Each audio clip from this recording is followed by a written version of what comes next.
क्या मोहम्मद पहाड़ी से लौटे? वो 3 दिन से पहाड़ी पर है। उसका यूं पहाड़ पर रहना मुझे फिक्रमंद कर दिया था, क्योंकि मैं इसके माने नहीं जानता। वो अभी तक कंबल में लरज रहे हैं। मेरे भतीजे के साथ पहाड़ पर क्या हुआ? वो गार में तन्हा थे कि अचानक एक फरिश्ता जाहिर हुआ। उसने कहा, पढ़। मोहम्मद बोले, मैं पढ़ नहीं सकता। फरिश्ते ने फिर कहा, पढ़ पढ़ अपने रब के नाम से जिसने इंसान को खून की नाजुक बूंद से बनाया।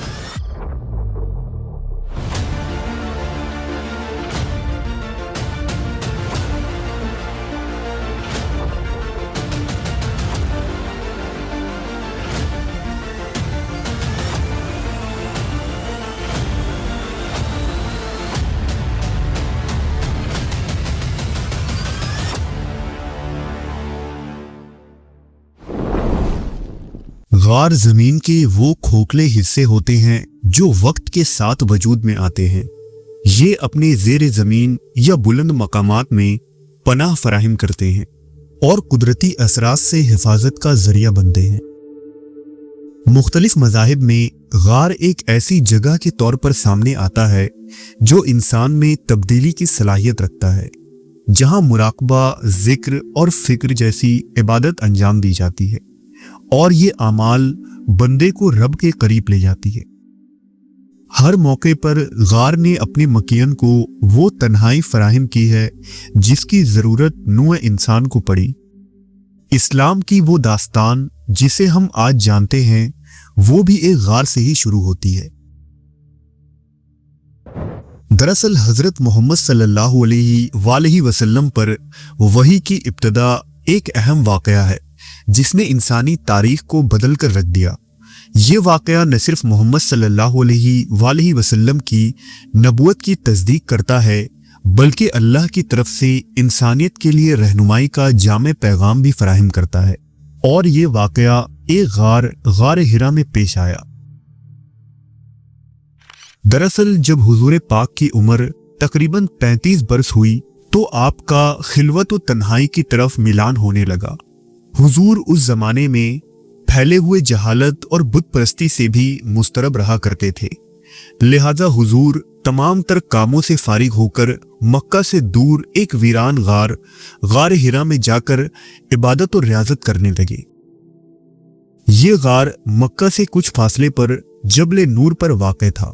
आप सल्लल्लाहु अलैहि वसल्लम गार हिरा के अंदर मुराकबा करते दुनिया के शोर शराबे से दूर होकर अपने आप को सच्ची रोशनी के लिए वक्फ कर देते, जो तवील इबादतों और दुआओं पर मुश्तमिल थी।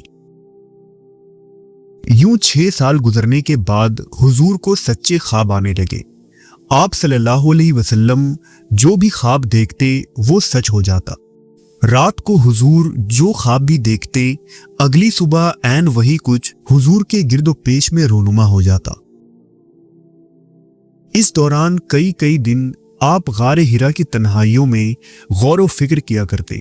यहाँ क़याम के लिए हुजूर खाने पीने की चीजें भी साथ लाते और कुछ दिन गुजरने के बाद जब सत्तू, खजूर और जैतून खत्म हो जाती तो वापस अपने घर हजरत खदीजा के पास तशरीफ ले जाते और फिर मजीद चीजें लेकर गार की तरफ चले आते। इन दिनों एक बार आप सल्लल्लाहु अलैहि वसल्लम ने सैयदा खदीजा से फरमाया, जब मैं तन्हाई में जाकर बैठता हूं तो मुझे आवाज सुनाई देती है, कोई कहता है ए मोहम्मद, ए मोहम्मद। कभी कभी मुझे एक नूर भी नजर आता है और ये नूर जागने की हालत में नजर आता है। मुझे डर है कि इसके नतीजे में कोई बात ना पेश आ जाए, इसलिए जब आप उस पहाड़ी पर तशरीफ ले जाते तो सैयदा खदीजा बहुत परेशान और बेचैन होती, यहां तक कि आप वापस घर तशरीफ न ले आते। गार हिरा की तन्हाइयों में गौर व फिक्र के दौरान हुजूर के जहन में हजारों सवाल उभरे और आप उन सवालों के तसल्ली बख्श जवाब ढूंढने के जतन में मसरूफ रहते। इसी तरह दिन गुजरते रहे और एक रात जब आप गार हिरा में मसरूफ इबादत थे तो एक फरिश्ता जाहिर हुआ। उसने आपसे फरमाया, इकरा यानी पढ़िए। हुजूर ने फरमाया, मैं पढ़ नहीं सकता। फरिश्ते ने हुजूर को पकड़ लिया और जोर से दबोचा और फिर छोड़कर कहा, इकरा। हुजूर ने फिर कहा, मैं पढ़ना नहीं जानता। फरिश्ते ने फिर हुजूर को पकड़कर दबोच लिया और छोड़कर कहा, पढ़िए। हुजूर ने फिर कहा, मैं पढ़ नहीं सकता। अब फरिश्ते ने तीसरी मर्तबा आपको पकड़कर भींच लिया और इतनी जोर से दबोचा कि आपको तकलीफ महसूस हुई और कहा, इकरा, यानी पढ़िए। पढ़िए अपने उस परवरदिगार के नाम से जिसने पैदा किया इंसान को लोथड़े से। पढ़िए कि आपका रब बड़ा करीम है, जिसने कलम के जरिया से इल्म दिया इंसान को, वो बात सिखाई जिसे वो जानता तक नहीं था।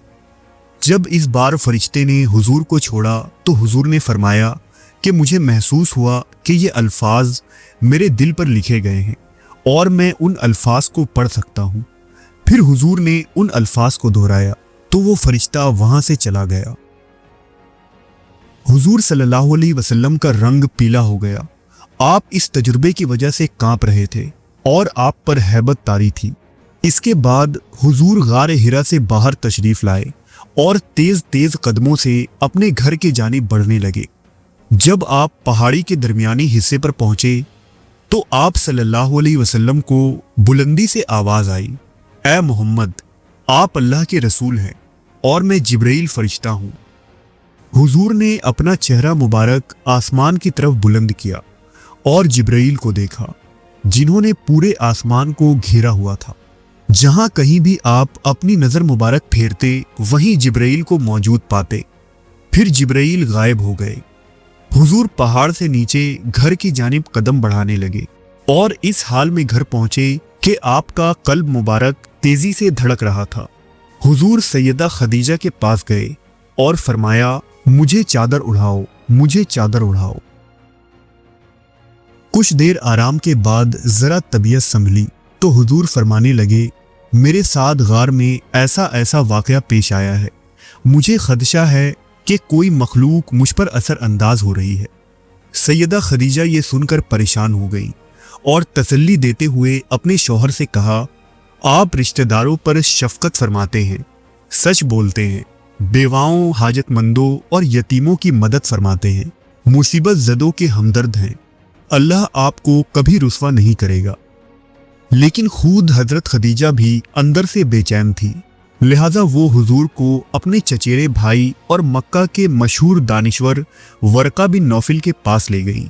वर्का एक ज़हीन और आलिम शख्स थे। हुजूर ने वर्का को गार हिरा में पेश आने वाली पूरी बात बयान की। पूरा वाकया सुनने के बाद वर्का ने कहा, उस ज़ात की कसम जिसके हाथ में मेरी जान है, आप तो इस उम्मत के नबी हैं। बेशक आपके पास वही नामूस आया है जो मूसा के पास भी आया था। अब आपको झुटलाया जाएगा, तकलीफें पहुंचाई जाएंगी और शहर से निकाल दिया जाएगा। अगर मुझे वो दिन देखना नसीब हुआ तो मैं जरूर इस दीन हक की मदद करूंगा। वर्का की बात से मुतमईन होकर मोहम्मद सल्लल्लाहु अलैहि वसल्लम और सैयदा खदीजा घर वापस आ गए। आज का इंसान बेचैनी, इज़्तिराब और जहनी दबाव में घिरा हुआ है। मेडिटेशन, माइंडफुलनेस, साइलेंस थेरेपी और रिलैक्सेशन एक्सरसाइज को जदीद नफ्सियात ने जहनी सुकून का जरिया करार दिया है। लेकिन सुकून नफ्स का एक कामिल नमूना 1400 साल पहले हमें गार हिरा के इस वाक़े में नजर आता है। नबी सल्लल्लाहु अलैहि वसल्लम का गार हिरा में इतने सालों तक वक्त गुजारना दरअसल दुनिया से बेजारी नहीं थी, बल्कि तख्लीक कायनात पर गौर, खामोश फिक्र और बातिन की सफाई थी। ये वही अमल था जिसे आज हम माइंडफुलनेस कहते हैं। आज साइकोलॉजी जिस इंटेंशनल सॉलिट्यूड की बात करती है, ये वही अमल है जिसमें तन्हाई जहनी सेहत को बेहतर बनाती है। जदीद तहकीक के मुताबिक जब इंसान कुछ वक्त खामोशी में गुजारता है तो दिमाग के वो हिस्से फाल हो जाते हैं जो इंसान को खुद की ज़ात और इस कायनात पर गौर करने की सलाहियत बख्शती है। रसूलुल्लाह सल्लल्लाहु अलैहि वसल्लम का गार हिरा में क़याम दरअसल इंसानी जहन को उन्हीं सवालात की तरफ मोड़ने का अमल था। आज की मेडिटेशन और माइंडफुलनेस इंसान को प्रेजेंट मोमेंट में जीने की तालीम देती है। मगर इस्लाम इस कैफियत को अल्लाह से जोड़ देता है। गार हिरा की खामोशी सिर्फ जहन को खाली करने के लिए नहीं थी, बल्कि दिल को हकीकत से भरने के लिए थी। आज इस जदीद दौर और जदीद शहरों के शोर शराबे में इंसानों के लिए मुमकिन नहीं कि वो किसी गार हिरा जैसी मकाम में जाकर अल्लाह से लौ लगाए। अलबत्ता वो अपने ही माहौल में किसी न किसी तरह सुकून और खिलवत तलाश कर सकता है। मस्जिद या घर का कोई खामोश कमरा गार हिरा की जगह ले सकती है, जहां इंसान खुद एहतसाबी और बातिनी रोशनी की तलाश कर सके और खुलूस दिल के साथ मुकम्मल तौर पर ज़ात इलाही से ताल्लुक कायम करने में कामयाब हो सके। जिक्र, दुआ, तफक्कुर वो रूहानी एक्सरसाइजेस हैं जो दिल की धड़कनों को मतवाजिन करती हैं और दिमाग में सुकून पैदा करने वाले हार्मोन्स को फाल करती हैं। आज न्यूरो साइंस तस्लीम करती है कि मुसलसल जिक्र या दुआ दिमाग के स्ट्रेस रिस्पॉन्स सिस्टम को पुरसुकून कर देती है। इस्लामी रूहानियात महज ज़हनी वर्जिश नहीं, बल्कि रूह, अकल और दिल तीनों का इलाज है। गार हिरा हमें ये सबक देता है कि असल सुकून बैरूनी दुनिया को कंट्रोल करने में नहीं, बल्कि अपने बातिन को संवारने में है।